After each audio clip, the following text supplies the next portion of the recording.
back for another week. Welcome back, everybody. Welcome back to another episode of Blerd Survival Guide. I'm your co-host, Jeremy. With your co-host, Jay. And this is another episode of Blerd Survival Guide. Jay, how are you doing this fine evening? I am, man, I'm feeling good. It's been a long day. We got this time change situation that we having to deal with. So, like, was dark at 4 o'clock. I hate it. It was weird. Like, it felt like it's felt like we have had 2 days in one, even just kind of like, because it's like we got the night day and then the day. See, don't remind me because I got off of work and... So there's like a third day in a day for you? It's literally been 3 days in one. Like, my shift is from 6:30 p.m. to 7 a.m. And I literally watched the clocks on our computers. It went from 1:59 to 1 o'clock. You hit me with that Snapchat. I viewed it. Yeah, I was not happy, but I knew it was coming. I'm just happy they didn't make you stay till 7. You ain't finna work me past 12 hours.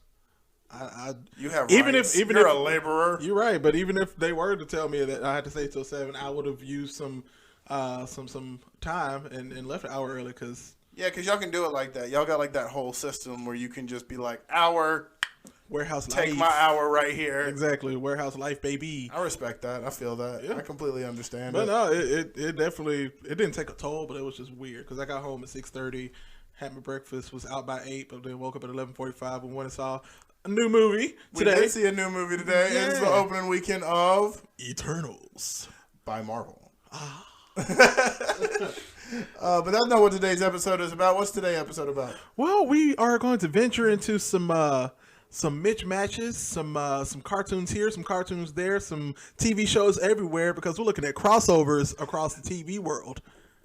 What is the most iconic crossover of all time? Well, for those in our generation that grew up watching and if you don't say the Jimmy Timmy Power Hour, then you're wrong. Well, you just took my whole spiel away from me, but yeah, exactly what it was. Jimmy Timmy Power Hour 1, 2, and 3. They had 3 of them bad boys, and it was dope. I mean, they were iconic. They set like a new generational standard for, the intertwining of universes within, I guess, studios? ? Yeah, I mean, they were both under the same studio. Nickelodeon Studios. Yeah, Nickelodeon Studios, but most of the Nickelodeon animation most of Nickelodeon animation was under Frederator Studios. Right. So you would see Frederator! Yeah, exactly. Yeah, I remember that noise. And so you would see that on essentially all Nickelodeon TV shows. I mean, at least in the 2000, like just early 4 to 2009, maybe. Yeah, those were basically what. They're like those foundational years, like the really good post Orange Nickelodeon years. Right, because previously you had like Cat Dog and stuff like that. Yeah, but now we're at the point where we're growing up watching Fairly Odd Parents, SpongeBob, Jimmy Neutron. Then that all spanned off to like the newer Timmy, like I said, the crossovers of Jimmy Timmy Power Hours, SpongeBob getting revamped and redid, and this whole generation now not knowing what good SpongeBob television is anymore. I ain't gonna talk about it. I'm still mad. No, we can. Let's steer away from that negativity because honestly, the positivity of the Jimmy Timmy Power Hour is what genuinely got me through like a day of school, like maybe probably the end of the week. When you just knew. You watch TV, you finish with your homework at night, and like you're watching Nickelodeon, and it just has a commercial coming up for the Jimmy Timmy Power Hour happening this Friday at 8/7 Central. It's like, dear God, let me watch this. 8/7 Central was the best. That's prime time for kids. Bro, that is literally the definition of prime time for children. Dude, like it was iconic. Like every new movie, every new decom, every new crossover that happened, everything new that you would want to see, like your TV show. Friday night. I love that same TV show. 8/7 Central. Exactly. And everybody was excited about it because you come back Monday and everybody's talking about it because you've seen it about 5 times with them rerunning it. Because they're rerunning like 3 o'clock the next day. Yeah, but like Saturday, you're watching it like 3 or 4 times because it's coming on at like 12 p.m. and 2 p.m. You're right. You got a couple episodes here and there. Then 4 p.m. And then Nick at Night. Bro, the fact that the Jimmy Timmy Power Hour made, what was the blonde girl's name? And Susie. It made Susie like a likable character nearly because Timmy saw something in Susie for some reason. or another. Like, I swear to God, it like changed her entire image to the character for me. For her and like towards Jimmy. Cause, initially she thought that it was Jimmy, that Jimmy finally shrunk his head and became normal, quote unquote. Oh God! But we need to go back and rewatch these series. I swear, because I don't remember them verbatim. Like I remember the opening to the Jimmy Timmy Power Hour because when they kept swapping the radios, and they both end up taking her to the dance, and they like share her at the dance. Like they actually rift the universe, and like you got to have 2D, have 3D universe. Bro, that was the other thing about insane. That whole Jimmy Timmy Power Hour. That was the other thing. Like you get to see your favorite characters from Family Odd Parents switch over to 3D CGI characters. Right. And you see Jimmy Neutron switch over to 2D. They get all bulgy. Yeah, but then they talk about like because it's funny because I remember Sheen like, as soon as he went to the 2D, yeah, he was just like, "Where's my dimensions? I'm flat," and like he just like fell flat on the ground. Like they couldn't handle being 2D animation. Dude, Sheen hands down was always the best comedic relief. Like I mean, he was just ridiculous. And Overlord, what's that the name of the Ultra Lord. Ultra Lord. Don't disrespect his name. I'm not. I can't disrespect the name. Oh, but no, that's without a doubt like the most well known, the most iconic. When you hear crossover for within our generation, like the millennial generation, the older millennials. Yeah, like we're definitely thinking about that. But like, there's a vast history of crossovers. I mean, that's definitely especially within cartoons, right? But it's definitely not the first crossover. I mean, there are crossovers that have been happening since the dawn of TV. I mean, I'm thinking of the first ones that I can honestly think about are like Scooby-Doo, right? Like, I mean, like Scooby-Doo has like some of the more like the weirder crossovers, like the weirder like special guests, if you will, because like they did that whole like celebrity series kind of thing. Oh yeah, when they had like Batman and Robin on one, they had Kiss on one. They had Harlem Globetrotters. Those were always my favorite ones. The Harlem Globetrotter sequences were always my favorite episodes. It was just funny. I mean, which they kind of make fun of in Futurama now. Yeah, like, thinking about that.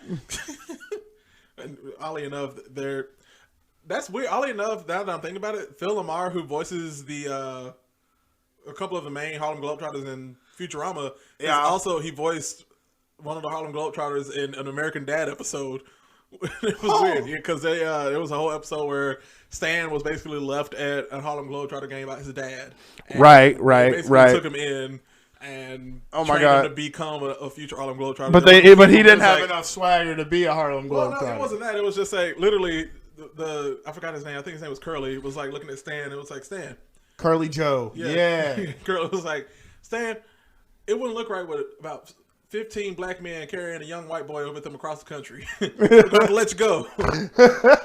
The truth of the matter is that's the case, right? Yeah, like, but it's interesting. Like, you have the behind the scenes crossovers with the same guy who voiced multiple characters here and there. I mean, it's always fun when you see the same voice actor be able to do a crossover but they're the voice actor for the two different movies or two different TV shows. Right. Kind of like the Bob Burgers one where they did the crossover with Archer. Oh my God. That's perfect. I mean, but back to the history. I mean, like these crossovers that really kind of set a mold were more iconic because I mean, like it created a universe for the viewer. And that's what I think the best thing about crossovers is like the ability for it to create a universe that you might not have really. I mean, it kind of blows your mind a little bit. Like, oh shoot! Like these people exist together. They know each other. They're part of the same world. It's question mark. Yeah, it's like, like that can happen, and it's interesting to see, especially with different TV shows that are executive produced, created by the same team of people. Like Family Guy, you have sometimes they had a whole hurricane like crossover. Yeah. Where at the end of the whole hurricane, you see Peter, like the Family Guy house, American Dad house, and Cleveland's house. They all end up in Virginia in Cleveland's neighborhood, and you see them all walk out the door holding guns to each other. You see Peter, Stan, and in Cleveland just all looking at each other. It's like, I don't know what's going on, but everybody just get the hell back in the house. I mean, it's kind of like this whole idea that like I think that like a lot of viewers when they watch these shows, you definitely see the similar animation styles. You definitely see like the similar like themes or whatever throughout it, and like then the writers like jump into our brains and they're like, hey, we see it too, and like we're gonna create it for you. I think it's like that kind of in tune nature that people have with their audience, so that they can create these things that make them really special. And to that we say thank you. Always. We appreciate the writers, the whole executive team when it comes to creating or having the thought process of like, hey, let's put these different cartoons together. It's that creativity. It's that level of creativity that I think that, and attention to detail, that, you know, brings us to our conversation even today, because like there are so many great crossovers that I think that we've gotten to witness.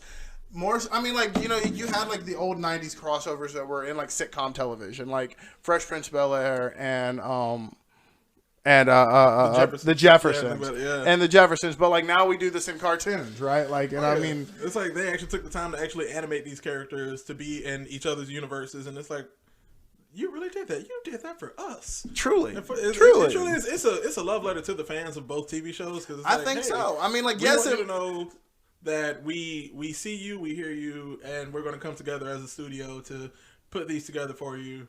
Especially when like for your viewing pleasure. Exactly, for your viewing pleasure. Especially those crossovers where it was like it became an event, like the Family Guy Simpsons crossover, like the Power Hours. Like those are company. Like these are big up head honcho conversations saying, hey, these are some of our most popular shows on this channel. What happens if we put them together?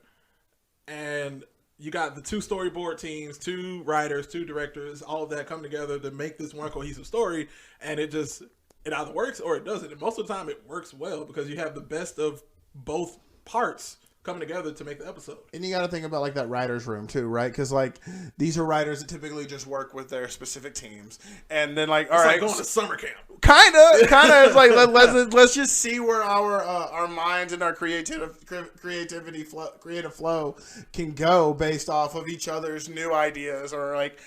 Because like the thing is, I get 10 out of 10. The writers of these shows that manage to cross over are fans of each other's shows, right? So like you're, especially like the head writers that like they probably did pitch the idea like, hey, what if we were to put these together? What would happen? It makes me think about like, you know, like one of those like studio cafe scenes in California or Hollywood, and they're just like, hey, I got an idea. You got an idea? And they're just like talking about it over coffee. Back and forth, right. Yeah. Like, it's just like just spitballing it. I mean, that I feel like that's how the That's So Sweet Life of Hannah Montana happened. Ooh, I mean, top tier. I feel like, I mean, like you were talking about these ideas around like the how it's an event, bro. Like, when you saw, I think I vaguely remember one of the first previews of like Raven Baxter walking into the Tipton Hotel, and it's just like, wait, what is going on or whatever? Like, what is going on? And then you see like Zach and Cody just pop up, and then all of a sudden you see Hannah Montana, all of them in the lobby of the Tipton Hotel. I'm like, what the heck is going on? No, running in my lobby. Exactly, Mr. Mosby just coming out of nowhere. I'm like, wait, they're all together? You mean these 3 shows exist in the same universe? Which I mean, it does work. It works so well. It did so beautiful. I mean, you have. I forgot why Raven was in New San York because they had to go to Boston. Like, and they were from San Francisco. Yeah, they were in San Francisco having to go to Boston. I think it was like her mom had a conference. Her dad had like a cooking thing. They had to go up there. Okay. And then of course you have Hannah Montana. I think her dad was asked to be a chef at the Tipton or something. Or like a guest chef or something like that. Yeah. But it was that. But then you also have Hannah Montana. And I mean, she's a pop star. So of course she's going to be staying at the nicest hotel in New York. In New York and Boston. I mean, she probably had a concert that weekend. And right. And I think that's what it was. I think she had a concert, and I think Raven's dad was like the caterer for that concert. So that's how they like put it all together. And these are a bunch of these crossovers. Like I just have to rewatch. I mean, they've had like they were like intermeshed stories. I mean, like and then at the end of it, this one specifically, That's So Sweet Life of Hannah Montana was like a 3-parter. Oh, yeah, I mean, like they were all hosted at the different locations. Yeah, but no, they were still out at the. It was interesting because they were all still at the Tipton Hotel, but it was like the first episode was shot in a way that usually the Sweet Life of Zach and Cody is shot, and then the second one was like the way that That's a Raven is shot, like the way that the cameras worked. It was like basically they moved each of their cameras and stuff. And each episode aired during that show's time. Right. So it wasn't like your 7/8 central thing. It was like during the time slot, like they usually do. But basically you would have to sit and watch and wait. Sometimes it would play the previous episode, and then like you watch it back and forth. So that way on the third day you basically watch like an hour and a half long crossover episode because you're watching all 3 episodes on the same day. And if I remember correctly, they were in sequence. So like the first part was like it led into the second part. Yeah, it led into the second part naturally. But it was basically like on that specific crossover, it's like the writers got new characters, or like they got characters from established shows as guest stars on their respected TV show. Right. So it's like you had Sweet Life of Zack and Cody featuring Raven and Hannah Montana, and then you had That's a Raven featuring Sweet Life of Zack and Cody and Hannah Montana, and then you had Hannah Montana featuring Sweet Life of Zack and Cody and Raven. And it's like, and it's amazing. I mean, it's the level of detail that, like, I mean, we're talking about it today for some reason, because for the exact reasons that they wanted. 10 plus years later. I mean, like, these shows like meant something. I mean, for some reason, and like thinking about, I don't know, like. It filled gaps where the other ones, like, you know, they had like their specific messages and their specific like ideas, and there was like this level of idea sharing that was between the 3, right? Like, I mean, Raven always had like essentially the lesson of, you know, I don't know, like don't be too impulsive, essentially based off of like the future, just like be careful of like it's like be wary of these kinds of things, and like Zack and Cody always had the message of, you know, responsibility, like child growth, like all that thing, and then because like their mom was always freaking busy or whatever, and then Hannah Montana was just like living a double life kind of deal, like your secrets and so like it was cool to see how like their different lessons would like impact each other, and like, you know, they taught each other different stuff based off of like their own personal experience, which is life essentially, right? Like, I mean, like I said, it still just comes together as like its own universe, one whole universe, and it's dope to see it all happen, because sometimes there isn't even a full lesson. It's more so we just want to say thank you for watching our TV shows, and truly, this is at the end of the day, this is a gift to you, the fan. It's awesome. And I mean, that kind of like, I think jumps us off into like another, like, what we're seeing now is like within crossovers, right? Like these were, because like the writers for the shows now probably watched these crossovers like earlier on, right? Like our age, probably somewhat older. Exactly. And they grew up watching these same crossovers, or some of the older crossovers back in like the 90s. Precisely. And so now like there's still a crossover culture. Yeah. Like, I mean, like without a doubt, like we've been, you know, we love Marvel. Of course. We love the Marvel TV shows. We love the Marvel movies. And now, like, the crossing over is one of the most ambitious crossovers that's ever been done. Without a doubt. The first Avengers movie, no one would have thought that you would put no one would have thought this would have been a connected universe when you had Iron Man, Thor, Captain America, those movies come out. You had Iron Man 2 come out, which introduced Black Widow. Yeah, Black Widow. And then all of a sudden you see the Avengers, and it's like, wait. These are the same characters from these individual movies, but they're in one movie? And then we have one of our favorite villains from one of the other movies? It was mind-blowing. It was utterly mind-blowing. Like I said, that first Avengers movie was...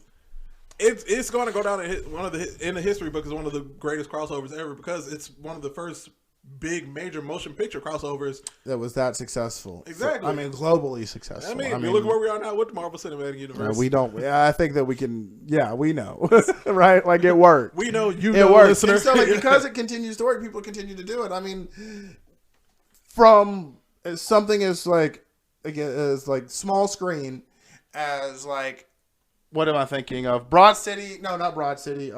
Brooklyn Nine-Nine and New Girl, right? Like, I mean, these are two like pretty simple shows that everyone really loves and enjoys to watch for the comedic purposes of this live action television of Detective Peralta and Jess just popping up and seeing each other. And then all of us, bro, and the crossover is just so like they just throw it together, like they just throw it in there, and you're just all of a sudden, wait. Like all of a sudden it's a crossover. That's Brooklyn Nine-Nine. Wait a minute, that's Jess. Hold on, what? She's getting in his car. What? Like, they're in New York. They're in New York, but and they're both originally Comedy Central shows. No. ABC. Brooklyn Nine-Nine was Fox. Got moved to NBC. And then Jess was New Girl was NBC. NBC. Yeah. So like once that moved to NBC, I think that's what made it work. Exactly. I mean, and then like before that, we were talking earlier, like the crossover with like Scandal and How to Get Away with Murder, which was like it's pretty freaking epic because like powerful black women. Two murdered by one more powerful black woman. Just it's centered around like murder and like getting people off or hiding them or hiding something or hiding a scandal, whatever. Yeah. And I mean, like they went in on that show. I swear. I don't remember the details of the episode, but I knew I liked it. I knew it was an episode. Powerful episode, indeed. Like I said, you got two powerful black women written by a more powerful black woman. On major network TV. Major network TV. That's the best way to put it because I said small screen, but like major network television. I mean, even some of the other major network TVs. I mean, you have the DC, the Arrowverse crossovers. CW is doing hella crossovers. They've slowed down because, like I said, they built it up to the Crisis on Infinite Earths with Arrow, and it was literally Arrow, Flash, Batwoman. Dark Thunder, or whatever his name is. Black Lightning. Dark Thunder. Black Lightning. Dark Thunder. That's what I'm gonna call him from now on. I'm sorry. He's funny. I don't know. Like I didn't watch it that much. I can't lie. I didn't watch it that much. But like. It was, me and DC. I have a finicky relationship with DC. But like I said, with Crisis on Infinite Earths, it was a culmination of all those shows, right, into a 5-part crossover event, and it was huge. 5 weeks, bro. Like, and it was week to week, weekly, because they and they did, and like the That's So Sweet Life of Hannah Montana. Mm-hmm. It was. You got to be watching every show. Yeah, you got to be. Otherwise, you're going to be lost. You're going to be in the dark. Yeah, but I mean, thankfully they kept it as that 5-week span. It was strictly the crossover. It wasn't Batwoman. It wasn't Flash. It wasn't Arrow. It wasn't Black Lightning or any of that. It was literally it was the crossover. So it stayed as that one uniform. Whole. Uniform whole. But then also that crossover gave us one of the biggest cameo crossovers that we've seen split from movie to TV, not including Agents of S.H.I.E.L.D. with Nick Fury. We had Barry Allen, Grant Gustin's Flash, and Ezra Miller's Flash. Right. That happened.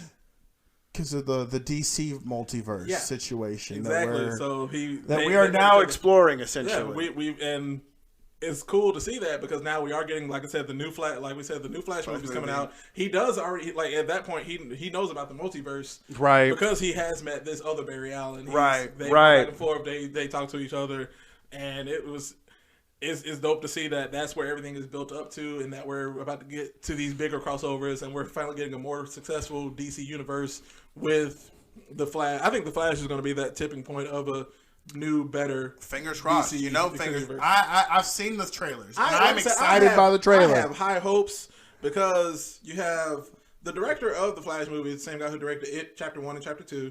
And, I mean, you're bringing back Ezra Miller. He was probably the best part of the Justice League movie. Even in the Snyder Cut. Yeah. You have that. You got they're tying it more to the comic book, so it's going to be more comic accurate. You're getting more comic accurate suit. You have returning Michael Keaton, like I said, my favorite Batman of all time. You have Ben Affleck coming as my second favorite Batman of all time. So, I mean, this is checking off all the marks for me. All the Jeremy boxes for success. For a DCEU movie, definitely.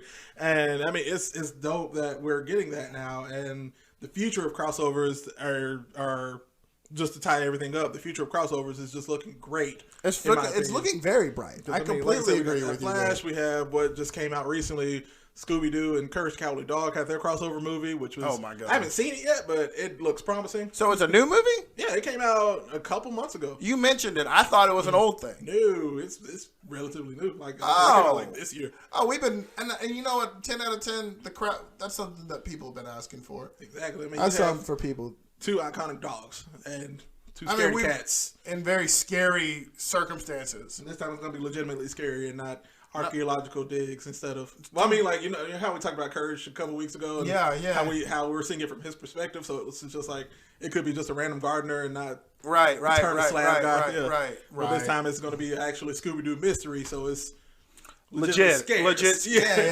legit mystery. Something that'll scare Shaggy is going to be the same thing that scares Courage. So we're actually human to dog interaction is going to actually be scary. It's going to be fluid and like very clear. Yeah, so I hear that. It wakes. So we definitely have a lot to look forward to with crossovers, and I can't say enough how much I've enjoyed the history of crossovers. We haven't even touched on like any of like the weirder stuff from crossovers, like the Power Rangers and TMNT. Yeah, we got that. We had what else? It was a bunch of weird ones. I can't even I hear you because like there was definitely a time there where they kind of went a little crazy with crossovers.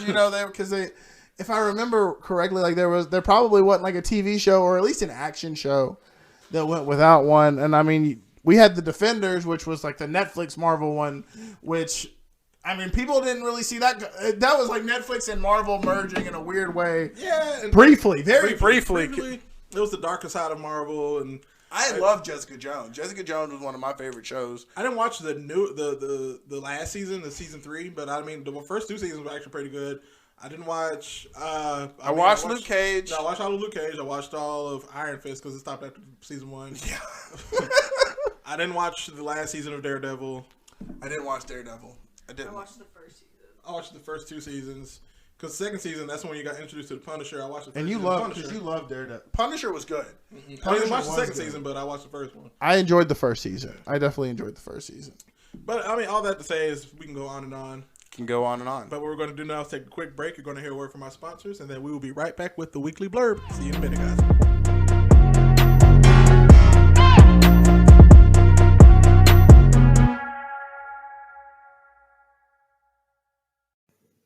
Hey guys, it's Jeremy here to talk to you about Anchor, the free podcast tool that you all need. If you haven't heard about Anchor, it's the easiest way to make a podcast. Let me explain. First of all, like I said, it's free. There are creation tools that allow you to record and edit your podcast right from your computer or your phone. Anchor will distribute your podcast for you so it can be heard on Spotify, Apple Podcasts, and many more. You can make money from your podcast with no minimum listenership. And it's everything you need to make a podcast all in one place. So guys, go ahead and download the free Anchor app or go to anchor.fm on your computer to get started. It's time for the weekly blurb.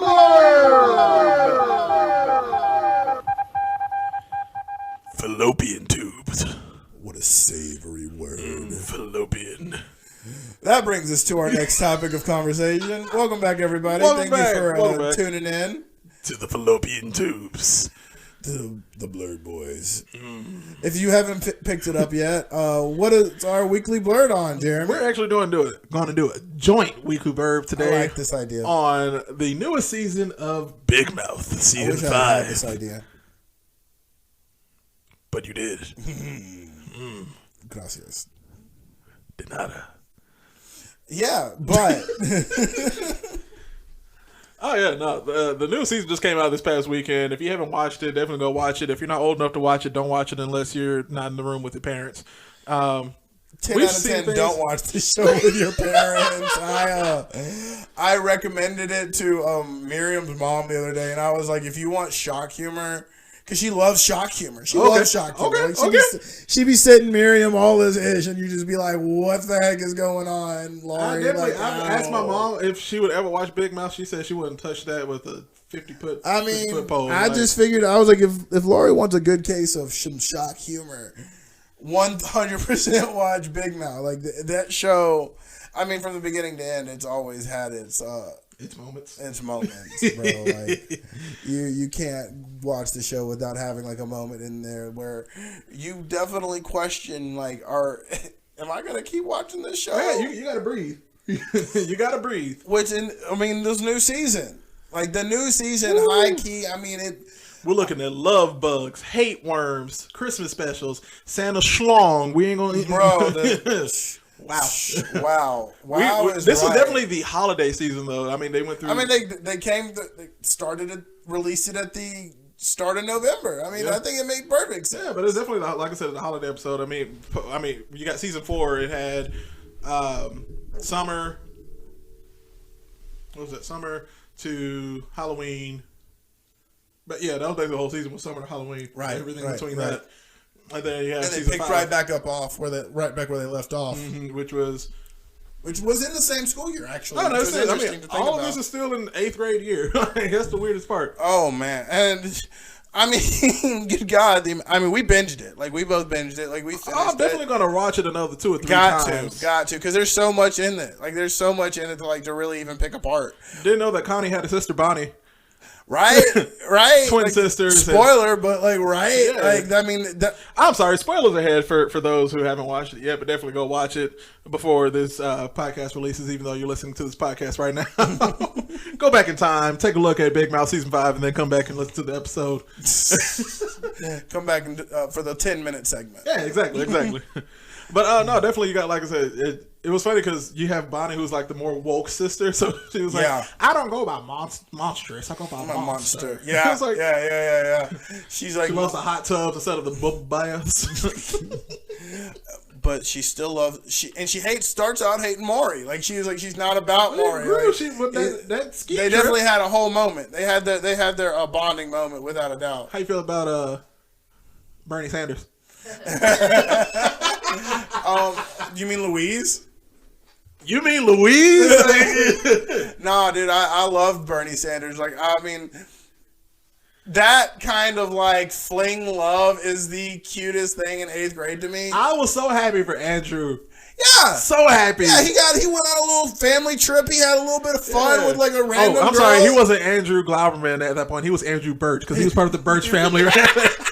I'm Andrew Birch. I'm going to enjoy this ski resort vacation. I'll be honest, like the level of annoyance, I felt a little bit of, I felt Nick's annoyance in that moment. I'm like, you're just gonna adopt the family like this, aren't you? Like I felt for Andrew at that point. My dude was happy. He was away from his his parents. He was just having a good time. Like he was just having an innocent. My man was like, time. I'm here. This girl is attracting me. I'm attracted to the girl. We got the same personality. And all the while, his best friends hate.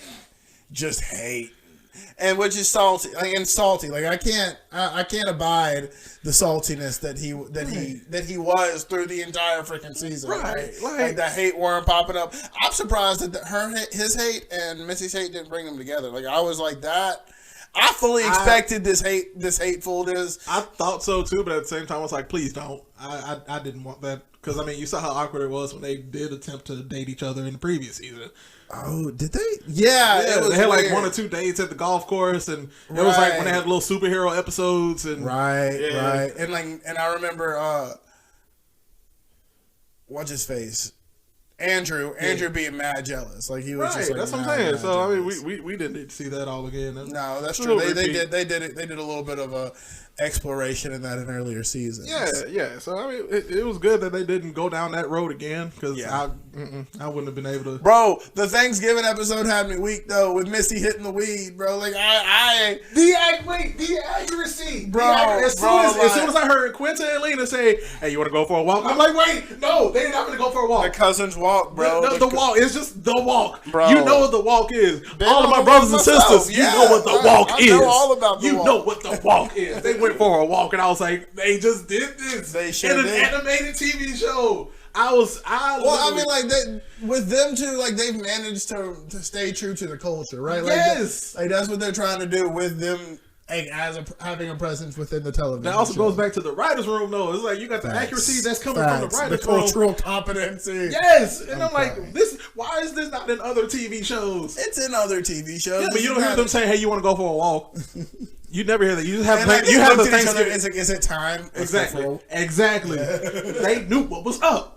Well, they also knew that her what's her face's mom's cooking was garbage. Like they were like, I can't tapioca turkey. I ain't gonna be eating this, bro. Like that fake chocolate pie, the Cadova. The level of cringe that was that Thanksgiving dinner was far too high for me. I was like, this is just not good. But then what I also did like about that Thanksgiving episode was that we finally saw the one thing that showed Andrew's dad's love, right? Was that turkey. It was like that's the only way he can actually show love and affection. It's like, well, like he you shows can eat this turkey, and one time a year. That's the one time I actually show affection, but still through anger. Right? It was like, hey, what's it? The generational anger. Yeah, the generational anger, but also what's the dad's name? I can't remember. But like Nick's dad was telling him, it was like, hey, what did you make this turkey with? How's the turkey made? With anger. You go, wow. Marty. Marty, yeah. Yeah, Marty Glauberman. Not Glauberman. Yeah, Marty Glauberman. He's never a happy man. Yeah, no, Martin is not. He will never be a happy man, and he wants to ensure that his son is not. Also an angry man. But when they became Christian, oh my God, when they became Christian, that was his wish. That was his one wish that he had. He's like, my God. I wish I was Christian, and I cried. I was like, this dad, like, what is this? Was it Marty Glauberman? Who's Glauberman? Our last name is Kent. Bruh. Merry Christmas, Andrew. Here's the keys to your Range Rover. It was like specifically the Range Rover. I'm like, oh. Just once, I want my parents to be on the verge of broke for Christmas, for my Christmas. Wow. Oh man. No, but I think overall I really enjoyed this season. Obviously, it had like its like shocking moments, even still, like, which is increasingly impressive considering the amount of shock factor that the first season gave everybody. I mean, like, from then on, we're 5 seasons in, and we're like continuing to up the quality of shock humor as well as like storytelling. I think that speaks to like what this show actually is doing, and it's steadily improving as it goes along. And I think that's hard to do. That's really hard to do. One last little funny bit, one last little spoiler for you guys. The No Nut November first episode. And like, what's funny is that you see Rick try to get Nick. Like, he actually like was spiteful toward Nick. He was like, oh, I'm gonna get you or not. Like, I was like, he legit was like finna go and like he got crazy. I'm like, Rick, what are you doing? Like, Rick was on a mission. He was more serious than when he was with Steve. Like, facts, that's how bad it was. Facts. You are going to do the do. What are you gonna do? Poor Nick. I feel bad for Nick a lot in this show. As you should. Look, who the main character is. Oh yeah, but like, I mean, true. Yeah, you also see that when you find out who the head honcho, the CEO of the hormone department. We don't need to spoil that one. Well, I'm not, because that's one that episode. I mean, it's the season finale, but still, like, you need to. You gotta watch it. I was pleasantly happy. Precisely. Same here. But just to end things, I would definitely 10 out of 10 would rewatch. I'm going to rewatch at least 3 or 4 more times so I can start quoting that season verbatim. And I'm especially excited, and I will be playing this at my little slumber party, the Christmas episode. Yeah, as you should. It will happen, and we will be seeing some of Santa's elves doing things, and Santa and the Die Hard / the Keanu Reeves. There you go. I forgot the name of that movie. It's okay. Yeah, but that one. Yeah. Well, all I have to say, I guess, at the end of it is Palola. Oh my God, Jay. I'm Palola. You can't do this to me because I'm always going to be with you, Jay. Always and forever. Palola and Jay forever. Palola. Oh, man. But we appreciate you guys for listening. Tune in next week.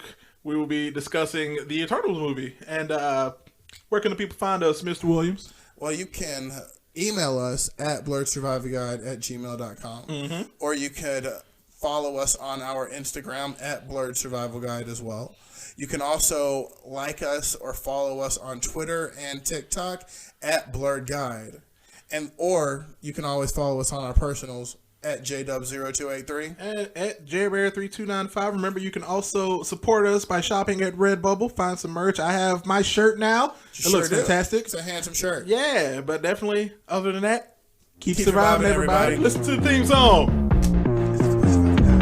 2 guys, 2 mics, our producer. Step into the spotlight, survival is troopers. Come and take a seat with the combo we provide. Every Tuesday, it's the Blerd Survival Guide. 2 guys, 2 mics, our producer. Step into the spotlight, survival is troopers. Come and take a seat with the combo we provide. Every Tuesday, it's the Blerd Survival Guide.